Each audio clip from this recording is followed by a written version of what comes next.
In 1986, Steve Jobs was forced out of Apple and bought a small company for $5 million. That company was Pixar. And he stayed Pixar's CEO until 2006. During that time, Steve Jobs taught us valuable lessons about the difference between good teamwork and bad teamwork. You see, in 2000, Pixar was moving offices, and they had plans to build 3 separate offices, one for computer scientists, one for animators, and one for Pixar executives. When Jobs learned about the plans, he scrapped it immediately. Why?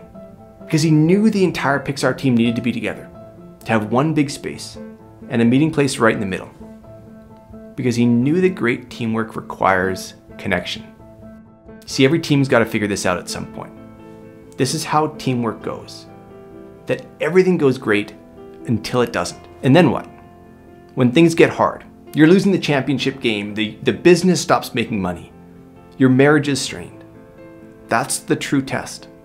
Because every team reaches that moment and they never expect to.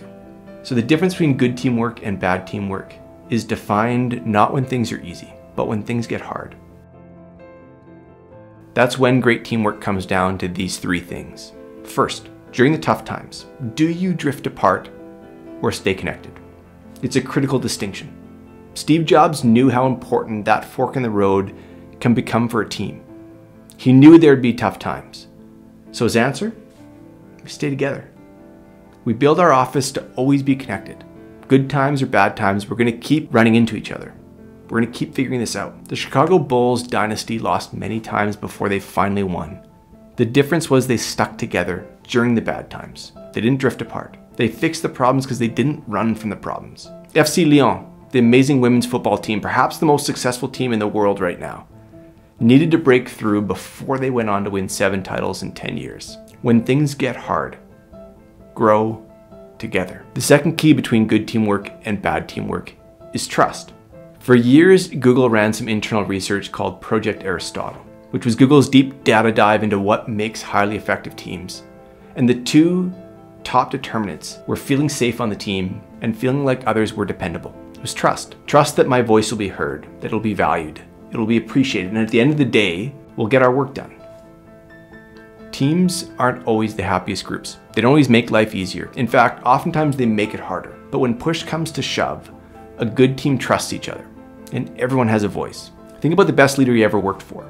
Their bar height was high. Work wasn't easy, but it was fulfilling. You had a role, others had a role too, and at the end of the day, everyone could trust each other.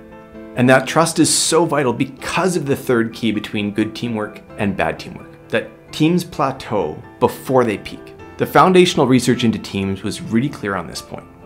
People like Bruce Tuckman and Timothy Briggs back in the 1960s and 70s figured this out. Teams have a natural plateau. They get together, they start figuring things out, then their performance starts to normalize and level. And not at the level they could be capable of, but at a natural threshold. And to reach their peak performance, in order to break through that threshold, teams need some kind of leadership to push the bar up. That's a big part why leadership matters. Now that leadership can come in lots of different forms, a motivational breakthrough, a moment where people rally, agitating people out of autopilot, something like that. But oftentimes that leadership doesn't come without some pain, without some discomfort. And if you don't trust each other, when you try to break out of that plateau, you simply break apart. Think about the years of hard work before the success arrived. That's the difference between hitting the plateau and reaching the peak. It takes the foundation of trust, then the leadership to push it. Think about Sheryl Sandberg at Facebook, or think about what Steve Jobs brought back to Apple when he rejoined, that push from plateau to peak. It's the fundamental law of teams, that everything goes well until it doesn't. And then what? That's when bad teams unravel and good teams rally. So don't get caught off guard. You know that these teamwork challenges are coming, whether you're facing them now or not. So build a structure to stick together. Build trust at every moment, even when you don't think it matters. And foster leadership that will push you from a plateau to the peak. That's good teamwork.